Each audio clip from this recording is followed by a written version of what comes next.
नमस्कार दोस्तों, welcome back to our channel. Friends, मैं आप सबका अपने चैनल स्टॉक्स फॉर लाइफ में बहुत स्वागत करता हूं। Welcome to STFL family.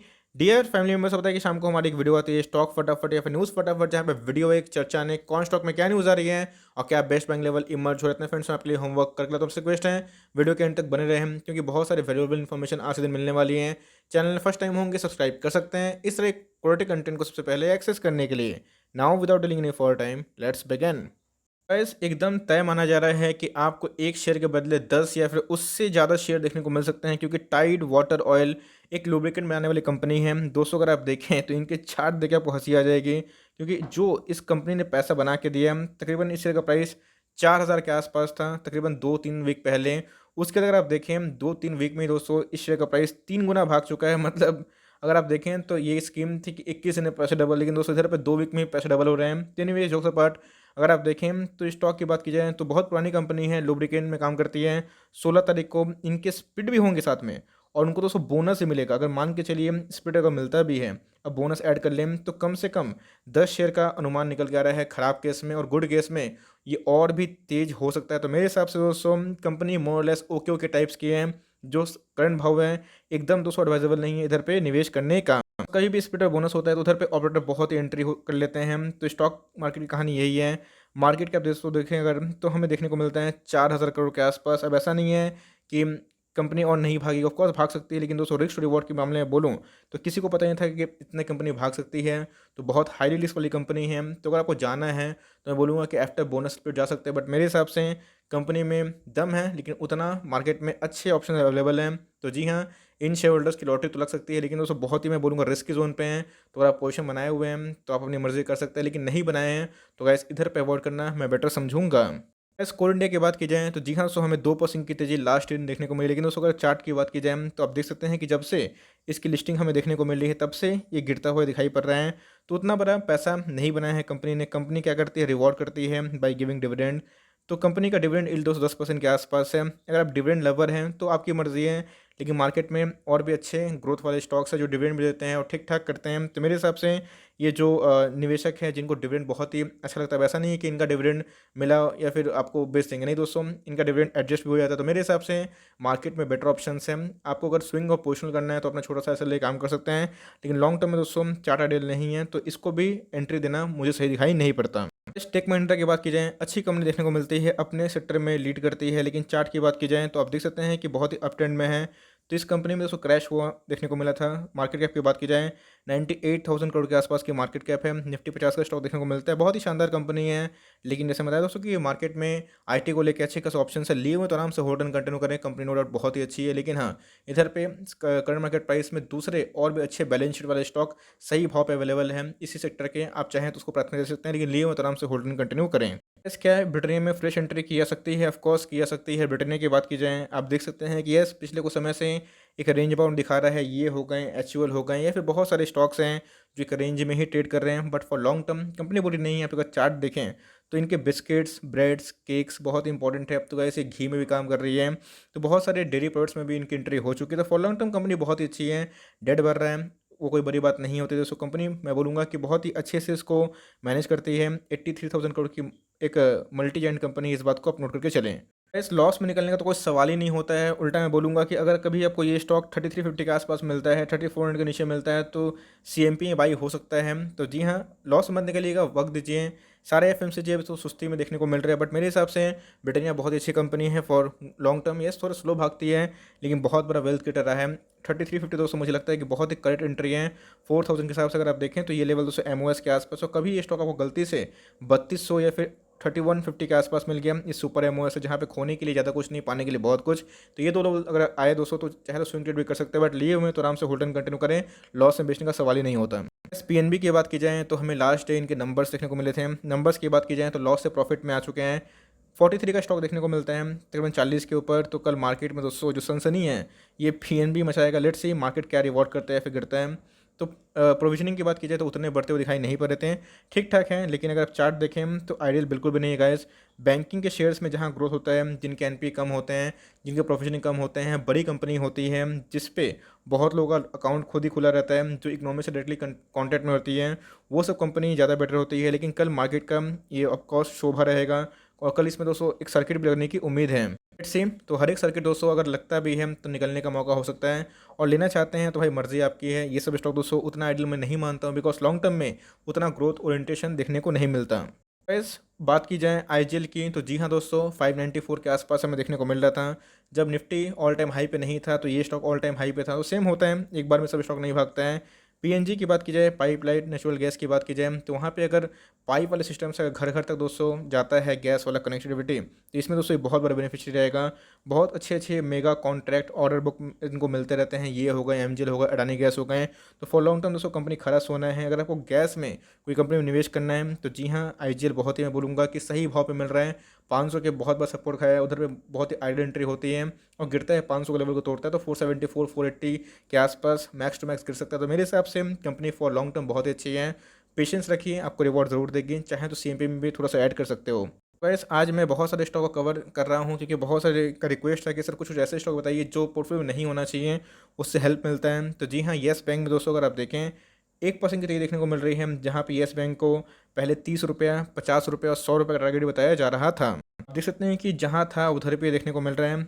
तो इधर पे बहुत लोगों को रिस्क लेना पसंद है कि चलो भाई मैं रिस्क लेता हूँ। तो मुझे लगता है दोस्तों कि अगर आप येस बैंक में निवेश करना चाहते हैं तो इससे अच्छा ऑप्शंस मार्केट में अवेलेबल हैं।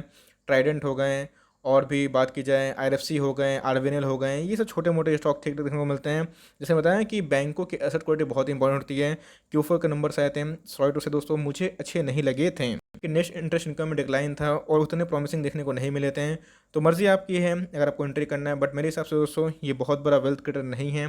तो मार्केट में आपके पास अगर अच्छा ऑप्शन है खासकर बैंकिंग स्टॉक्स को लेके, तो अच्छे स्टॉक्स में निवेश करिए, बिकॉज बैंकिंग स्टॉक्स में बहुत प्रॉब्लम होता है और एक एक गलत न्यूज़ दोस्तों बैंकिंग के स्टॉक्स को बहुत गिराता है। इस बात को ध्यान रखिएगा, इसीलिए बहुत लोग बैंक अपने पोर्टफोलियो नहीं रखते हैं। तो मेरे हिसाब से मर्जी आपकी है। येस बैंक दोस्तों हम रिकमेंडेशन नहीं करते हैं, लिए हुए तो आप टाइम दे सकते हैं और निवेश करते भी हैं तो पोर्टफोलियो का 1 से 1.5% से मैक्स टू मैक्स 2% से ज़्यादा वेटेज मत दीजिएगा। गैस अब आएगी आईआरसीटीसी की बारी। अनलॉकिंग का फेज चालू हो चुका है, कल से बहुत सारे स्टेट्स अब खुलना स्टार्ट करेंगे और धीरे धीरे कोविड केसेस दोस्तों अब 1.5 लाख के नीचे आ चुका है। इवन आज की बात की जाए तो 1.14 लाख केसेस देखने को मिल रहे हैं, जहां पे इसको लेके बहुत पॉजिटिविटी देखने को मिलेगी। तो जी हाँ दोस्तों अब की बार आईआरसीटीसी 2000 पार, और 2000 पार करता है तो जो विंडो है दोस्तों 2300 और 2500 का खुल जाएगा। तो सीएमपी में एकदम ऐड कर सकते हैं। 100-200 रुपये फॉल के लिए मतलब टेंशन मत करिएगा। बीच में गैस का बहुत ज़्यादा सपोर्ट है 1600 से लेकर 1700 के आसपास। अगर मिल जाएगा तो कोई बात ही नहीं है भाई, बीच में आया भी था और बहुत मौका निकला भी, बट मेरे हिसाब से कंपनी फॉर लॉन्ग टाइम खरा सोना है दोस्तों। और मैं बोलूँगा कि अनलॉकिंग का जो फेज़ है सबसे बड़ा बेनिफिशियरी यही रहेगा। अभी ये मौका है दोस्तों, ऐड करते चले और लिए हुए हैं तो माल दबा के बैठे हैं, बिकॉज आने वाले कल में 1 सालों में आईआरसीटीसी दोस्तों मुझे लगता है कि 3000 के लेवल को क्रॉस करने की क्षमता रखता है। इस लास्ट डे की बात की जाए सोनाटा सॉफ्टवेयर लिमिटेड, जी हाँ दोस्तों 7% की हमें तो ये देखने को मिली है। अगर आप देखें तो 7000 करोड़ के आसपास का स्टॉक देखने को मिलता है। मतलब अगर आप देखें टेक्निकली या फिर लाइक फंडामेंटली ये स्टॉक एक छोटी कंपनी को बिलोंग करता है, लेकिन इनके फाइनेंशियल्स मैंने देखे हैं ठीक ठाक देखने को मिलते हैं। तो अगर आपको निवेश करना है तो हैप्पीएस्ट माइंड हो गए तो वो हमारा टॉपिक है। लेकिन इधर पे अगर आप निवेशित करना चाहते हैं, निवेश किए हुए तो आराम से होल्ड एंड कंटिन्यू करें, नंबर्स काफ़ी फाइनेंशियल्स ठीक हैं। तो हैप्पीएस्ट माइंड को छोड़ के अगर आपको इसमें निवेश करना है तो थोड़ा सा निवेश करिएगा, लेकिन आपका जो एलोकेशन है बड़े बड़े कंपनी ज़्यादा होना चाहिए। ऑल्दो लास्ट दिन दोस्तों 7% की तेज़ी है, बट येस कंपनी ने परफॉर्मेंस ठीक किया है। For long term balance sheet ठीक ठाक देखने को मिल रही है और चाहे तो थोड़ा थोड़ा निवेश कर सकते हैं, एक एक डिप पे आप चाहे तो निवेश कर सकते हैं। कंपनी फॉर लॉन्ग टर्म ठीक ठाक देखने को मिल रही है। जियो फॉर्डर की बात की जाए तो इनके बोर्ड मीटिंग हुए थे, मैंने लेटर राउंड किया था, जहाँ पे इनके जो सीएमडी है, इनके जो मैनेजिंग डायरेक्टर है, उनका कमेंट हमें देखने को मिला था। तो ऑल्दो उन लोग का जो कॉन्वर्सेशन था बहुत लंबा पीडीएफ था, तो मैं पूरा नहीं पढ़ पाया, लेकिन जहाँ तक मुझे समझ में आया पढ़ के, तो उनका वही कमेंट्री था कि इनका जो फाइनेंशियल ईयर गोल था वो अचीव हो चुका है। और जियो फॉर्डर की बात की जाए तो नंबर्स बिल्कुल भी ख़राब नहीं थे, एक्सपेंस बढ़े हैं, खर्चे बढ़े हैं, बिकॉज इनका एक एक्वेशन देखने को मिला था। कभी भी दूसरा एक्वेशन अगर होता है तो ऑफकोर्स नंबर्स थोड़े डल होंगे अगर कॉन्सोलिडेट की बात की जाए, लेकिन स्टैंडर्ड में काफ़ी अच्छे नंबर्स हैं। होल्ड एंड कंटिन्यू करें, चाहे तो सीएमपी बाई कर सकते हैं फॉर लॉन्ग टर्म। रिस्की है, लेकिन मुझे लगता है कि आने वाले कल में अगर आप इसको होल्ड करते हैं आने वाले 2 साल में आपको रिवॉर्ड कर सकता है। कंपनी बुरी नहीं है, लेकिन मार्केट में थोड़ा पनिशमेंट मिल रहा है। मुझे लगता है कि जो आइडल प्राइस है सही है एंट्री करने के लिए। बहुत अच्छा केस में गैस कभी आपको 4650 4500 मिलता है, वहाँ पे दबोच लीजिएगा। यस, अब की बार ट्रेंड 900 पार, ये सबसे इंपॉर्टेंट है क्योंकि अनलॉकिंग का फेज़ चालू हो चुका है। बहुत सारे मॉल्स हैं वो अब ओपन होंगे दोस्तों, तो इनको बहुत ही फ़ायदा होगा। तो एकदम दोस्तों ट्रेंड बहुत बड़ा मल्टीबैगर है और आपके पास है होल्ड एंड कंटिन्यू, चाहें तो करंट मार्केट प्राइस में ऐड कर सकते हैं। बीच में हमारा स्विंग ट्रेड कॉल था, सुपर हिट रहा, अभी भी दोस्तों ऑल टाइम हाई से अच्छा खासा डिस्काउंट में मिल रहा है। तो मेरे हिसाब से कंपनी बहुत ही प्रॉमिसिंग है, अच्छा ग्रोथ मेंटेन कर रही है। बहुत ही अच्छा जो लाइफ स्टाइल है दोस्तों, लाइक यूथ्स का, उसके लिए मतलब ये कंपनी कपड़े हो गए, जो इनके एसेसरीज़ हो गए हैं वो डिज़ाइन करती है। तो कंपनी फॉर लॉन्ग टर्म बहुत ही अच्छी है। अच्छी कंपनी चाहते हैं मिड कैप कैटेगरी से, तो जी हाँ कंसिडर कर सकते हैं। अब मिड कैप कंपनी रही नहीं, 30 करोड़ के आसपास की मार्केट कैप है, बट कंपनी में काफ़ी दम है, होल्डिंग कंटिन्यू कर सकते हैं। 16 तारीख को सीएससी के भी नंबर्स आएंगे और उसके साथ कुछ स्प्लिट की भी अनाउंसमेंट देखने को मिल रही है। तो सीएससी की बात की जाए, अच्छी कंपनी है, देखने को मिलती है, पावर से बिलोंग करती है। इनका अगर आप देखें डिविडेंड यील्ड 6% के आसपास है, तो पावर का जितना भी स्टॉक है उसमें ग्रोथ थोड़ा सा लैग होता है, जिसकी वजह से वो डिविडेंड देने लगती है। तो मेरे हिसाब से अगर आपको स्प्लिट लेना है तो भाई आप जा सकते हैं, मर्ज़ी आपकी, लेकिन मैं रिकमेंडेशन नहीं करता हूँ। जैसे मैं बताया कि मैं पर्सनल रीज़न है, पावर में और भी अच्छे-अच्छे ऑप्शंस अवेलेबल है। तो मेरे हिसाब से सीएससी खराब कंपनी नहीं है और 16 तारीख को एक विस्फोट हो सकता है। तो मेरे हिसाब से अगर आपको निवेश करना भी है, आपको अगर अपना एसएल लेके प्लान करना है, तो 650 का एसएल लेके चाहें तो 100 पॉइंट का टारगेट कर सकते हैं। लेकिन याद रखिएगा ये रिस्क टू रिवॉर्ड के हिसाब से 1:2 के आसपास है, कुछ ह्यूज मार्जिन की उम्मीद दिखाई नहीं पड़ रही है। बट मेरे हिसाब से अगर आप लेते भी हैं तो 50 का एसएल ज़रूर ले काम करें, हिट हो जाएगा कोई बात नहीं, ट्रेडर लोग का काम वही है, एसएल और टारगेट ध्यान रखिएगा। तो ये रणनीति हो सकती है फॉर स्विंग ट्रेड, लेकिन मेरे हिसाब से 16 तारीख को नंबर्स आएंगे, उसके पहले एक ब्रेकआउट जरूर देने की उम्मीद है। बस एकदम दूर रहिए वरना आपके पैसे साफ हो जाएंगे। एफ रिटेल को लेके, रिलायंस को लेके अभी तक बीच में इतना विवाद देखने को मिल रहा था। अमेजोन ने जो झगड़ा लगाया था, रंगा लगाया था, सुप्रीम कोर्ट चले गए थे, पता नहीं कहाँ गए थे। उसके बाद अगर आप देखें तो स्टॉक में अभी भी रिकवरी नहीं आई है। इसलिए मैं बोलता हूँ कि जो स्टॉक का चार्ट पैटर्न खराब हो जाता है उसको उठना तो सब बहुत बहुत बहुत मुश्किल होता है। इस बात को ध्यान रखिएगा, चार्ट पैटर्न सबसे इंपॉर्टेंट है। अब इसको भाई 500 जाने के लिए इसको पैसे 10 गुना करने पड़ेंगे, उतना पॉसिबल नहीं है। तो ये अट्रैक्ट करता है लोगों को, तो प्राइस छोटा होने जाइएगा मत दोस्तों, क्योंकि आपके पैसे साफ भी हो सकते हैं। अगर आपको निवेश करना है तो इसकी जगह जाइए ना डीमार्ट के पास, उनका जो लैंड एक्विजिशन देखने को मिल रहा है, प्रॉपर्टी बढ़ा रहे हैं, तो ये फ़ायदा होगा। तो इसकी जगह दोस्तों डीमार्ट को चूज़ करिए और चाहे तो रिलायंस को भी चूज़ कर सकते हो। इसमें हाल ही में न्यूज़ कवर की थी, डीमार्ट के जो ओनर ने 400 करोड़ का प्रॉपर्टी खरीदा था। इनका मतलब बिजनेस मॉडल ही अलग है दोस्तों, ये रेंटेड प्रॉपर्टी पे काम नहीं करते, बोलते कि अपना प्रॉपर्टी खरीदेंगे और उसी पे ही काम करेंगे। बहुत बहुत बहुत शानदार मैनेजमेंट है दोस्तों और डेट फ्री कंपनी है। आप चाहें तो डीमार्ट को फॉर लॉन्ग टर्म हो सकते हैं, एक्सपोनेंशियल ग्रोथ की उम्मीद है आने वाले कल में। ऑर्गेनाइज रिटेल चेन की बात की जाए तो रिलायंस और यही रहेंगे, एकदम सुपर बाई है। बीच में तो 2800-2700 भी आया था, बहुत लोगों ने मौका मिस किया। तो ऐसा ही करिए, 3000 के आसपास आएगा तो थोड़ा सा ज़्यादा माल उठा लीजिएगा। S P G H L की बात की जाए, अच्छी कंपनी है लेकिन ये भी सर्वाइव नहीं कर पा रही है, दिक्कत हो रही है, एकदम फ्री फॉल देखने को मिल रहा है। लेकिन ये हो गए, जिलेट हो गए, आने वाले कल में अच्छा कर सकते हैं। रिस्की पैटर्न है लेकिन मैं बोलूँगा कि एमओएस पे खड़ा है। अगर आपको निवेश करना है तो सीएमपी में अभी करंट मार्केट प्राइस के लिए आने वाले 1-2 साल के लिए पीजीएचएल के लिए जा सकते हैं। यहाँ पे एक क्वेश्चन पूछना चाहता हूँ कि पीजीएचएल कौन से इंडस्ट्री में काम करती है और कौन कौन सा प्रोडक्ट बनाती है, कमेंट बॉक्स में ज़रूर बताइएगा। लेट्स सी कि आपका आंसर क्या है। एनीवेज अच्छी कंपनी है, आप चाहे सी में बाई कर सकते हैं, बहुत ही अच्छा मार्जिन मिल रहा है। इस आशीर्वाद माइक्रो फाइनेंस की बात की जाए तो ये एक्वायर कर चुके हैं एक्सिस बैंक, जिसकी वजह से आने वाले कल में एकदम रैली ड्यू है। दोस्तों मुझे लगता है कि ब्रेकआउट तो सब बैंक ने दिया लेकिन इस बैंक ने नहीं दिया।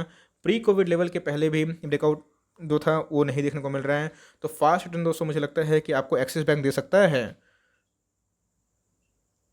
मेरे हिसाब से दोस्तों आने वाले कल में एक्सिस बैंक एक अच्छा खासा कंटेंडर हो सकता है और मुझे लगता है कि इसमें ज़्यादा एकदम तेज़ी है रिटर्न देने के लिए। 700 के आसपास इनके स्टेक सेल हमें देखने को मिले थे, तो आप पकड़ सकते हैं कि 700 के नीचे जाना पॉसिबल नहीं है। मार्केट का अनुमान है कि 700 इनके फेयर प्राइस है, तो मेरे हिसाब से आप ये लेवल का इंतजार कर सकते हैं या फिर सीएमपी बाई कर सकते हैं। टारगेट दोस्तों मुझे लगता है कि आने वाले कल में 900 के ऊपर जाएगा, बिकॉज इसमें एक रैली ड्यू है। तो फॉर फास्ट रिटर्न आने वाले 1-2 साल के लिए अच्छी बैंक है एक्सिस बैंक, चाहे तो निवेश कर सकते हैं। बिकॉज आपको लगता है कि बैंकों में रैली छूट चुकी है, तो जी हाँ मुझे लगता है कि एक्सिस बैंक में रैली ड्यू है, इसका फ़ायदा आप ले सकते हो। बीपीएसएल की बात की जाए, 58 का डिविडेंड अनाउंसमेंट करने के बावजूद भी नहीं भाग रहा है, लेकिन भाग सकता है क्योंकि पेट्रोल के प्राइसेस काफ़ी हद तक इंडिया में बढ़ रहे हैं, तो ये काफ़ी बेनिफिशियरी देखने को मिल सकता है। डिविडेंड देके काफ़ी चौंका दिया है, जिसने बताया कि आपके डिविडेंड पर टैक्स भी लगता है। वैसा मत सोचिएगा कि आपको डिविडेंड मिल गया और उसके बाद आप बेच दिए तो आपको प्रॉफिट हो जाएगा। एक्स रेट पे तो सही माइनस भी हो जाएगा, ये याद रखिएगा। फिर आपको होल्ड करना पड़ेगा, डाइवेस्टमेंट का प्रोसेस बहुत नज़दीक आ गया, जिसकी वजह से एक रैली ड्यू है। लेकिन रिस्क टू रिवॉर्ड के हिसाब से काम करेगा, लॉन्ग टर्म में काफ़ी वोलेटाइल है, आप देख सकते हैं। लेकिन इस कंपनी में काफ़ी दम है, तो इधर पे अगर आप निवेश करते हैं फॉर डिविडेंड एंड ऑल तो अपना एसएल लिए काम करिएगा। और डिविडेंड के लिए जाते भी है तो कम से कम पकड़ के चलिए कि 2 साल तक आपको होल्ड करना पड़ेगा, तो ही एंट्री करिएगा। जैसे अगर आपको कोई मोटर कंपनी अभी के अभी खरीदनी है तो जी हाँ, दोस्तों हीरो मोटर को आप खरीद सकते हैं। 3000 के आसपास का शेयर प्राइस देखने को मिलता है। बहुत शानदार कंपनी है मैं बोलूँगा। और हीरो मोटर कप की बात की जाए तो मोटर सेक्टर में जो तेज़ी है इसमें मुझे तेज़ी देखने को नहीं मिल रही, but yes company fundamental wise बहुत ही अच्छी है। लिए हुए तो आराम से होल्ड एंड कंटिन्यू करें, चाहे तो सीएमपी में बाई कर सकते हैं। लास्ट बट नॉट लिस्ट कृषिम इंडस्ट्रीज लिमिटेड। दोस्तों इनकी Q4 के नंबर्स आए थे, मैंने एनालिसिस करने की कोशिश भी की थी। बताया भी था कि मार्केट का अनुमान बहुत होता है लेकिन नंबर्स काफ़ी डिसेंट थे। तो बहुत ही डाइवर्सिफाइड बिजनेस में काम करती थी, करते भी हैं। पेंट में रिसेंटली इन्होंने कदम रखा है, उसके बाद टेक्सटाइल हो गए, बहुत सारी जगह पे दोस्तों इनका काम देखने को मिलता है। तो ऑल टाइम हाई पे है, निफ्टी 50 का स्टॉक है। इसके बारे में बहुत कम लोग बात करते हैं और मैं भी बहुत कम वीडियो बनाता हूँ, लेकिन दोस्तों 98,000 करोड़ का इनका मार्केट कैप है। तो कंपनी अच्छी है, लेकिन ऑल टाइम हाई पे अगर आप लेते हैं तो समझिएगा ग्रोथ कहाँ पे है। तो अगर आप देखें तो चार्ट पैटर्न काफ़ी वोलेटाइल है और इधर पे दोस्तों आप देख सकते हैं कि ब्रेकआउट दिया है।